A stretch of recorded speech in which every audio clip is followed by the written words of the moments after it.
I chose the word finesse for my title because it means skill, strategy, and innovation shown in the way someone deals with something. Stress management, on the other hand, is such a tired, overused title. I'm just done with that. I wrote this presentation to be unique and original, thus it needed an original title. I hope you enjoy it as much as I enjoyed putting it together.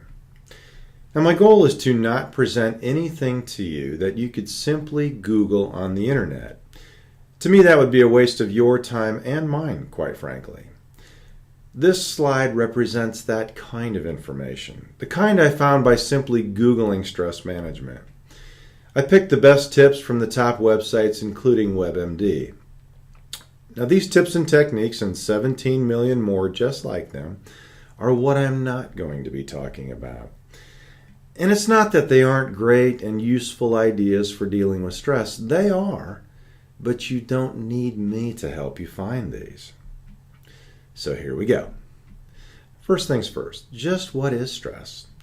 I could give you all the textbook definitions, but I prefer this one. This is a definition that I was introduced to all the way back in grad school, created by my favorite professor, Dr. Bill Utesh. Dr. Utesh scratched this equation on the chalkboard and then went on to talk about it for about an hour. I was hooked. And I've been giving my version of this definition of stress ever since. Stress can really be thought of as an equation that includes three variables. Now, most people are trying their hardest to decrease variable A. Others are trying to increase variable B. C usually gets the least amount of attention, but ironically, it is by far the most powerful. Yet it takes the most finesse to try and change. I can't help you much with A, and you can find everything imaginable about B on the internet. I'm going to help you focus on variable C, how to change a perception. Now, variable A includes all the things one might find to be stressful. Now, most of us have a pretty big pile of stressors these days. But whether or not we would say we feel stressed is not fully dependent on the size of this pile. Some people have huge piles and don't feel very stressed at all. Others have relatively small piles and feel uber stressed. So obviously, there's more to handling stress than just reducing this pile. Variable B is the collection of resources we have at our disposal and how disciplined we are with our routines. The more resources and routines we have and employ, the less likelihood we will feel stressed out. It's a great idea to try and increase this variable. Yet there are people who have and do all of these things and yet still feel stressed. Why? Well, that leads us to variable C. Variable C is one's perception of the experience or situation, and it's by far the biggest factor in determining whether or not one feels stressed. How one perceives a situation, or what can be done about it, is most prominently revealed in how one expresses or uses language to describe that situation.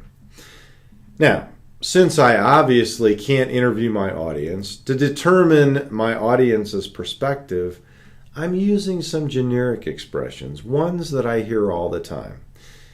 These are 5 statements that I have determined to be the top 5 expressions that I hear on a daily basis as my clients describe the experience of being stressed.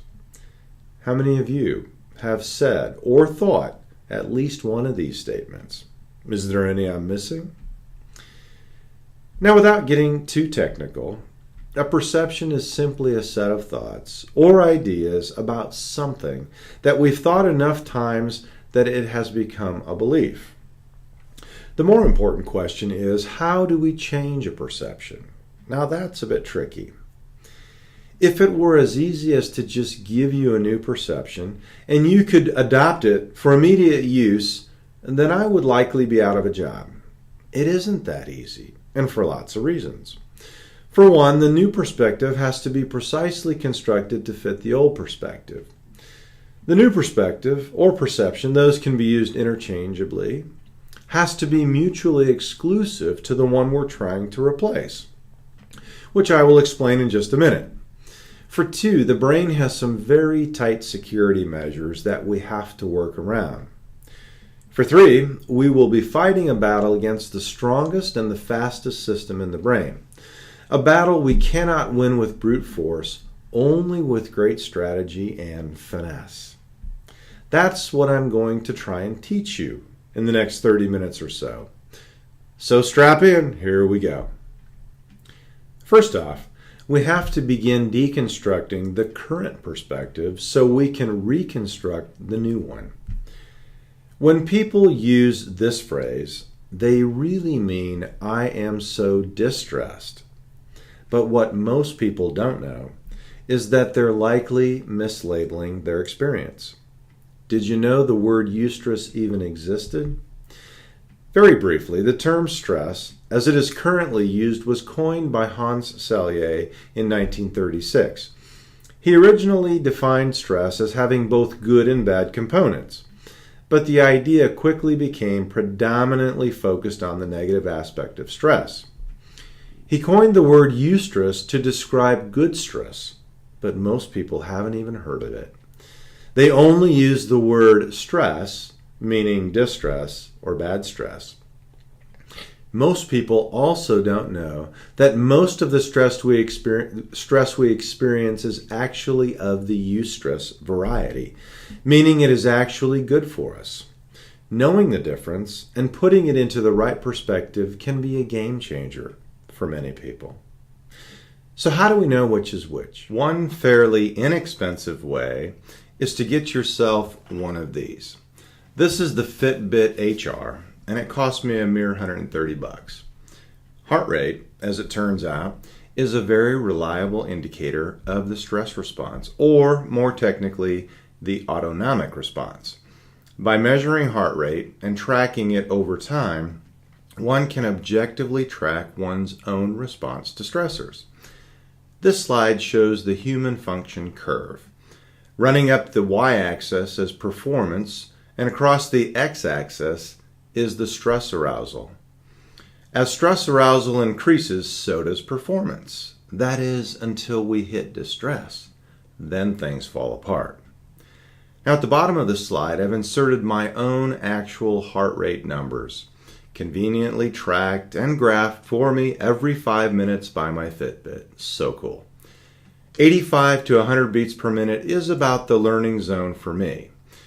It's when I'm most capable of performing and learning. 100 beats per minute is where I hit distress, which I actually very rarely reach if I'm not exercising. Now, many people grossly misinterpret their own subjective experience of stress and label everything outside the comfort zone as stress. The comfort zone is actually not where you want to be. Most people have little or no awareness of how powerful words are to program the human brain. One of the underpinning strategies for the work I do is NLP, or neuro-linguistic programming. As the name implies, we program our neurons with language, literally. This is, without a doubt, the second most used word by my clientele to describe how they feel when they're stressed. Think about what I'm saying with this word. Crushed, devastated, oppressed. Yes, those are all synonyms for the word overwhelm. Did you know that the word underwhelm even existed in the English language? It literally means to fail to impress or make an impact on someone or something. Now, at first blush, it doesn't seem like a mutually exclusive fit for overwhelmed, but the more you think about it, it really does.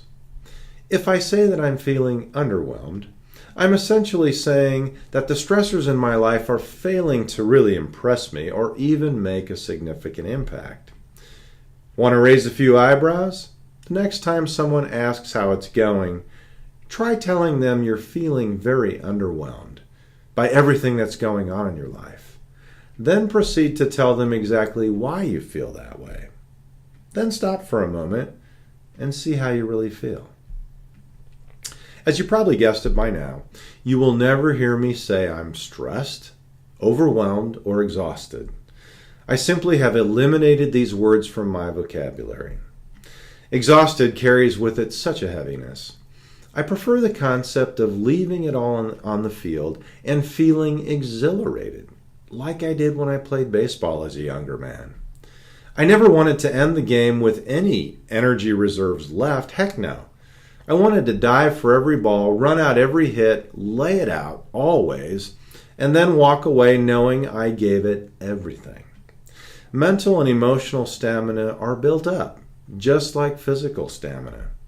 The more we give our all and push it just a bit further every day, the better mentally conditioned we get.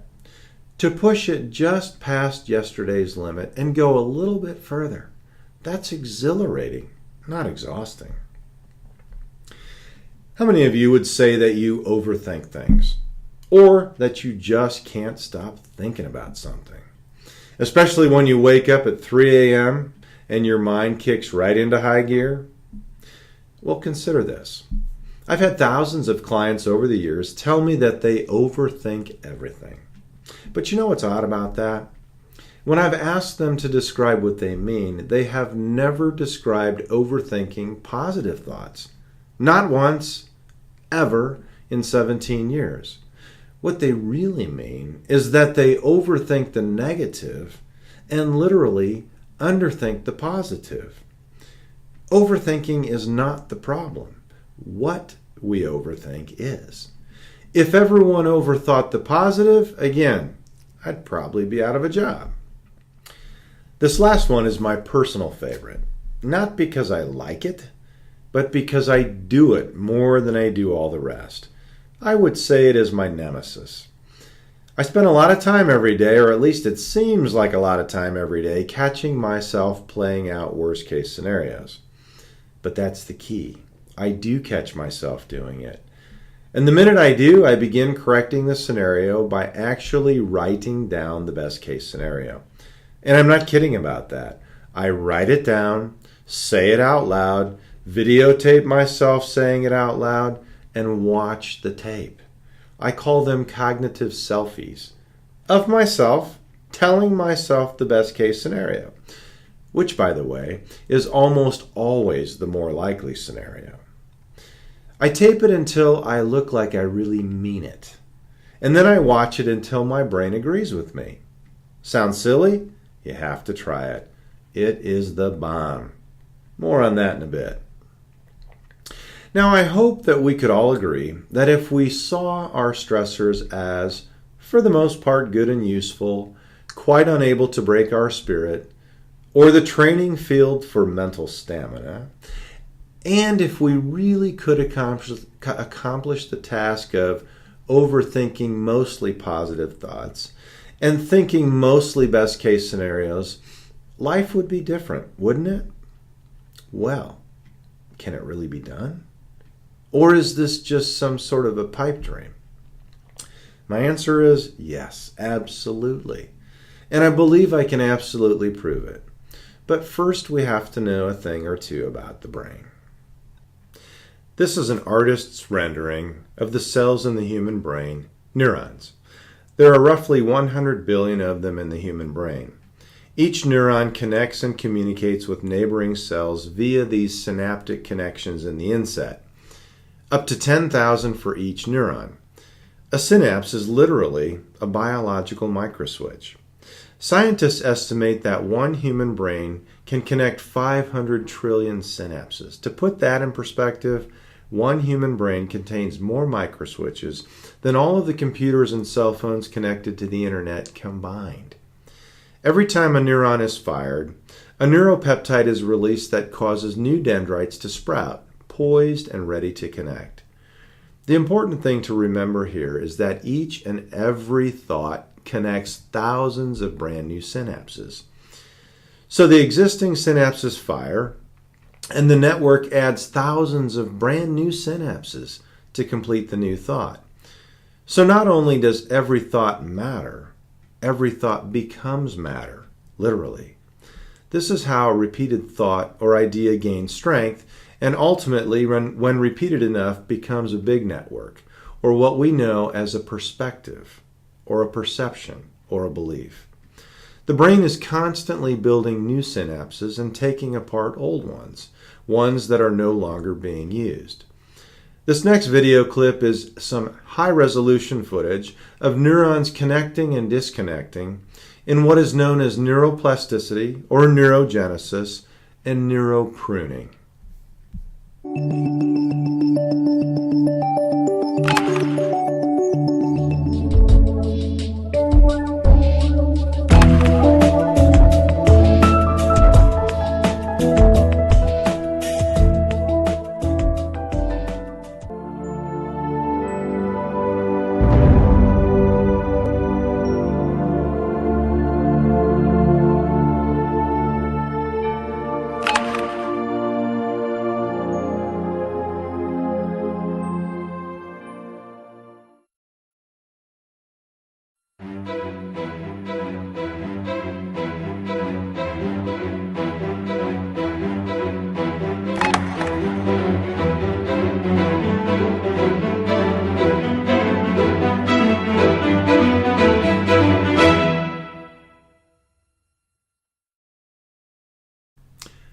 Fascinating, is it not? And to think that we've only had these kind of high-resolution images for a relatively short period of time, roughly the past decade or so. It's significant to note that prior to functional MRIs and CAT scans coming on the scene, neuroscientists believed that what you just witnessed just simply couldn't be happening. It turns out they were dead wrong, obviously. The brain is constantly building and pruning circuits. And if we want to truly finesse the stress, we need to learn how to direct this process. In the second video of this series, we will explore exactly how to do just that.